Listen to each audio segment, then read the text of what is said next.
Bonjour à tous, j'espère que vous allez bien. Je suis contente de vous retrouver aujourd'hui pour le journal de pouce numéro 13. Et oui, ça fait déjà plus d'un an que je fais des journaux de pouce, j'en reviens pas, ça passe à une vitesse folle. Et donc ce mois-ci, j'ai pris 1,5 cm, je suis contente, c'est bien. Si je pouvais prendre 1,5 cm tout le temps, ce serait parfait. Donc je suis passée à 90,5 cm, ça y est, j'ai atteint les 90 cm, je suis super contente. Maintenant je n'ai qu'une hâte, c'est atteindre les 1 mètre, mais bon là, voilà, il faut encore le temps. J'ai déjà passé le cap des 90 cm, c'est déjà super bien. Je vais donc vous dire ce que j'ai fait ce mois-ci à mes cheveux, et franchement ce que je leur ai fait, je crois que c'est vraiment des choses qui leur ont plu. D'ailleurs, je me suis lavé les cheveux hier soir, je sais pas trop si vous vous rendez compte de comment ils sont. Mais ils sont bien propres, bien doux, ondulés, bon bah artificiellement bien entendu, mais je sais pas si ça rend bien à la caméra, mais en tout cas moi je suis super contente. Donc ce mois-ci je me suis lavé les cheveux seulement 4 fois, donc ça y est je suis repassée à un lavage par semaine et j'avoue que ça me convient plutôt bien. Tant à mes longueurs qu'à mon cuir chevelu, surtout à mon cuir chevelu. Mes longueurs, bah, j'ai toujours les pointes un peu sèches, hein, faut pas se leurrer. Faudrait que je coupe, mais j'ai pas envie, donc je vais attendre cet été pour couper un petit peu parce que mes pointes sont sèches, mais elles ne sont pas fourchues. Donc bon, je me dis tant qu'elles sont sèches, mais pas fourchues, ça passe. Donc un lavage par semaine ça me convient parfaitement, je fais ça le mercredi, voilà c'est nickel, je prends plaisir à le faire, c'est pas trop contraignant, c'est pas trop de masque, mes cheveux ont le temps de respirer un peu, c'est parfait. Donc qu'est-ce que j'ai fait ce mois-ci? Vous allez voir ça va être assez rapide parce qu'en fait j'ai fait une fois un lavage soin et, pardon, 3 autres fois la même chose. J'ai d'abord fait un masque avec cette petite huile de chez K pour Karité qui est le Nectar 48,8% cheveux normaux à très sec qui contient je ne sais pas vraiment quoi. Alors, qui contient du beurre de karité, de l'huile végétale de tournesol, de l'huile de sésame et de gingembre, visiblement de l'extrait de gingembre, peut-être de l'huile essentielle. Voilà, donc pas grand chose d'extraordinaire, une petite huile basique. Je l'ai depuis un moment et j'aimerais la finir, mais bon, c'est pas en faisant un bain d'huile que ça descend beaucoup. Il m'en reste encore pas mal, donc j'ai laissé poser ça toute une journée, me semble-t-il. Puis j'ai lavé avec le shampoing John Masters Organics au zinc et à la sauge que j'ai eu à Noël, qui a une composition absolument parfaite, contrairement à certains des produits de chez John Masters Organics. Vérifiez bien si vous êtes à cheval comme moi sur les compos, il y a des compos qui sont moyennement bien. Celle-ci est vraiment très très bien, ils disent qu'il fait office de shampoing et après-shampoing.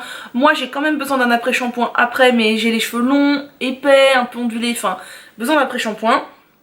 Ceci dit, il est très bien pour les cuirs chevelus sensibles comme le mien et vraiment je l'aime bien quand j'ai pas le temps de me faire un bon masque aux poudres, vraiment il fait l'affaire. Tout le mois de janvier, j'ai utilisé cet après-shampoing qui est le Alverde à l'aloe vera et à l'hibiscus. Il est terminé maintenant, je l'ai fini, vous le retrouverez dans les produits terminés. Il est très bien, c'est un produit Alverde dont la composition est très bien, le prix est tout à fait abordable, celui-ci c'est des amis qui me l'avaient acheté en Allemagne, mais vous pouvez retrouver les produits Alverde si vous n'habitez pas près de l'Allemagne, notamment sur le site Mabiotique. Et donc il est très bien, ni transcendant ni nul. Il est dans la gamme moyenne des après-shampoings normaux, corrects, il a une très bonne composition, il fait son boulot correctement sans que ce soit foufou non plus, hein. Si vous avez l'habitude des ammonium quaternaire, voilà, vous trouverez qu'il démêle moins, ça c'est sûr, mais il est très bien, ni trop riche ni pas assez, il est certifié vegan et natrou, franchement c'est un très très bon rapport qualité-prix.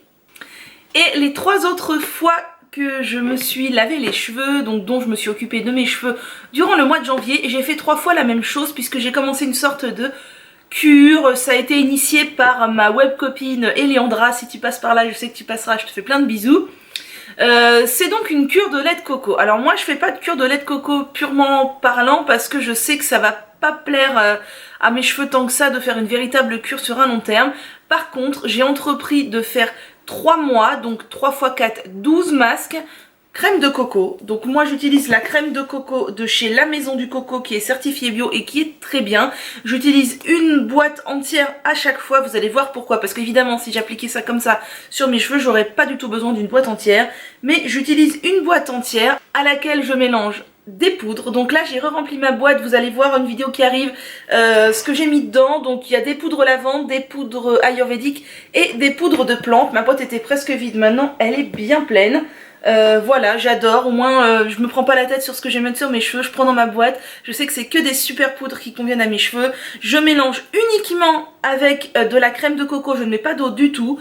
Je rajoute 2-3 gouttes d'huile essentielle de baie Saint-Thomas, donc celle-ci vient de chez Aromazone. Elle est entamée, oui, à la moitié à peu près. Quand je l'aurai terminée, je voudrais me tourner vers une marque un peu plus qualitative. Donc ça, c'est vraiment le masque que j'adore. De la crème de coco, des poudres et de l'huile essentielle de baie Saint-Thomas. Je mélange tout ça, je pose sur mes cheveux humides, je laisse poser environ 2 heures, je rince juste parce que comme il y a des poudres lavantes, je n'ai pas besoin de faire de shampoing. J'applique de l'après-shampoing, je démêle, je tresse avec mon fameux Paranda, comme j'ai fait hier soir. Donc bon, bah le Paranda, je vous en parle tout le temps, hein. Si vous ne savez pas ce que c'est, je vous invite à aller voir mes précédentes vidéos, j'en parle souvent. Je tresse avec mon Paranda et le lendemain j'ai un résultat comme ça, cheveux doux, brillants, propres et nourris, hydratés, puisque la crème de coco ça nourrit et ça hydrate, et franchement j'adore. Et c'est un soin, bon alors je sais qu'une boîte de crème de coco c'est quand même dans les 3 €. Bon bah oui, c'est un soin qui me revient à 3 €.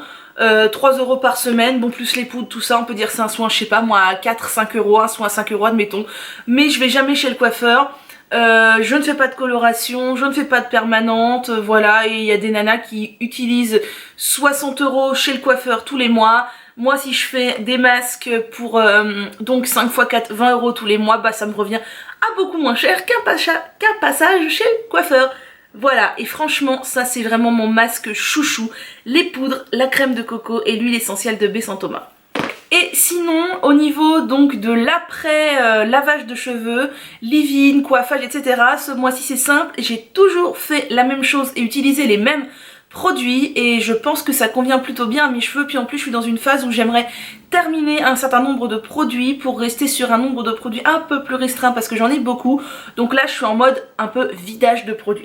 Donc bien entendu, après avoir essoré mes cheveux dans ma serviette Les Tendances d'Emma, j'applique toujours un peu de gel d'aloe vera, donc de la marque Mademoiselle Bio. Il est toujours là, il n'est pas encore fini, même si là franchement il ne doit pas me rester des masses. Je l'aime beaucoup parce qu'il n'a pas bruni. Et c'est vraiment un plus, et franchement je pense que c'est celui-ci que je rachèterai la prochaine fois, parce que celui de chez Pure Aloe, je n'arrive pas à m'y faire ni à l'odeur ni à la couleur brune. Une fois que j'ai appliqué mon aloe vera sur à peu près l'ensemble de ma chevelure, mais j'en mets pas trop non plus, hein, j'applique de l'huile de jojoba seulement sur les longueurs et pointes, et très peu. Donc c'est celle de chez Mademoiselle Bio que j'avais acheté cet hiver. Bah, je la trouve très bien et j'aime bien le petit flacon pompe, c'est vachement pratique. Donc j'en applique un petit peu sur les mi-longueurs et pointes et je laisse un peu sécher mes cheveux. Ensuite, quand ils sont pratiquement secs, je viens les démêler avec mon peigne en corne. Donc toujours le même que j'adore, qui vient du site Peigne en corne, et franchement vraiment c'est un inséparable pour moi, un indispensable. Et une fois que mes cheveux sont démêlés, j'applique sur mes pointes et un tout petit peu les longueurs, mais surtout les pointes, cette crème, donc ce smoothie capillaire à l'ananas de chez Les Secrets de Loli. Donc à la base c'est un produit pour cheveux bouclés. C'est un produit qui est très riche, vous voyez, c'est même pas, ça tombe même pas, c'est une crème très épaisse. Donc voilà, je suis dans l'optique de le finir, même si c'est un très bon produit qui a une très bonne composition. Ça fait longtemps que je l'ai, ça fait un bout de temps que je m'en étais pas servi. Et comme en ce moment il a fait très froid et que c'est l'hiver, franchement j'en mets pas trop, mais mes cheveux le boivent vraiment très très bien. J'étais étonnée la première fois que j'en ai mis. J'en mets en fait, je sépare mes cheveux en deux. Et j'en mets une petite noisette sur chaque section de cheveux, donc 2 petites noisettes en tout. Et vraiment mes cheveux l'aiment beaucoup en ce moment. Si vous avez les cheveux fins, abstenez-vous parce que c'est un produit, je vous dis, à la base pour cheveux bouclés. Mais si vous avez les cheveux un peu épais, il peut convenir. Moi je m'en sers pas du tout pour reformer des boucles, je m'en sers avant de mettre mon Paranda. Et donc une fois que j'ai fait tout ça, je mets mon Paranda, le lendemain je défais le Paranda et voilà le résultat. J'ai l'impression que ça rend moins bien que tout à l'heure, ça s'est déjà défait un peu, ils étaient plus doux que ça tout à l'heure. Mais pourquoi ils sont moins doux? Et donc voilà, et le lendemain je défais le Paranda, éventuellement je mets un peu de gel aloe vera pour défaire les frisottis et roule ma poule, c'est parti. Donc pour les soins, ben c'est tout ce que j'ai fait au mois de janvier. J'ai fait toujours la même chose et là au mois de février ce sera probablement encore la même chose puisque je suis sur ma cure de 3 mois de masque poudre plus crème de coco et visiblement ça marche bien puisque j'ai pris 1,5 cm et ça c'est vraiment top. La chose que je fais en parallèle c'est que je prends toujours de la spiruline, enfin j'ai repris la mi-janvier de la spiruline, non pas pour les cheveux mais pour la forme parce que j'étais vraiment très fatiguée. En plus début janvier je me suis fait une entorse à la cheville, enfin voilà c'était un peu compliqué. Et du coup je pense que ça joue sur les cheveux puisque ça joue toujours sur les cheveux. Je vais continuer ma spiruline tout le mois de février et je ferai une petite pause je pense d'1 ou 2 semaines et ensuite j'attaquerai une cure de 3 mois de Maxi Air Plus puisqu'il m'en reste, donc autant finir. Voilà, c'était un journal de pouce relativement rapide puisque cette fois-ci j'ai fait beaucoup de fois la même chose et le mois prochain ce sera encore pareil, voire pire puisque vraiment je suis sur une routine là identique et comme je vous ai dit je suis sur une phase où j'aimerais terminer des produits pour vider un peu mes stocks. N'hésitez pas à aller faire un petit tour sur ma page Facebook où je tiens un journal de pouce collectif si ça vous intéresse, vous mesurez vos cheveux, vous me dites tous les mois, je rajoute, on compare, on se donne nos astuces ou quoi ou autre. J'ai aussi un compte Instagram où je poste généralement toutes les semaines les masques que je fais à mes cheveux et les résultats, donc si ça vous intéresse de voir, bah vous verrez plus souvent qu'une fois par mois sur ce journal de pouce. Donc pour les deux c'est Miss Manu au naturel, rien de bien compliqué. N'hésitez pas à me dire ce que vous faites à vos cheveux, ce qui leur plaît en ce moment et si vous avez des astuces. Moi ce que j'aimerais c'est retrouver mes ondulations de cet été sans tricher. Mais en ce moment je n'y arrive pas tellement. J'ai testé une fois avec le diffuseur et c'était une catastrophe. Ça faisait au moins je ne sais pas combien d'années que j'avais pas utilisé le diffuseur. D'ailleurs je l'ai jamais vraiment utilisé. Et j'oublie, je réessayerai peut-être la technique d'humidifier le soir et de dormir avec un plopping. Je vais voir. Sur ce, je vous dis à très bientôt pour un prochain journal de pouce.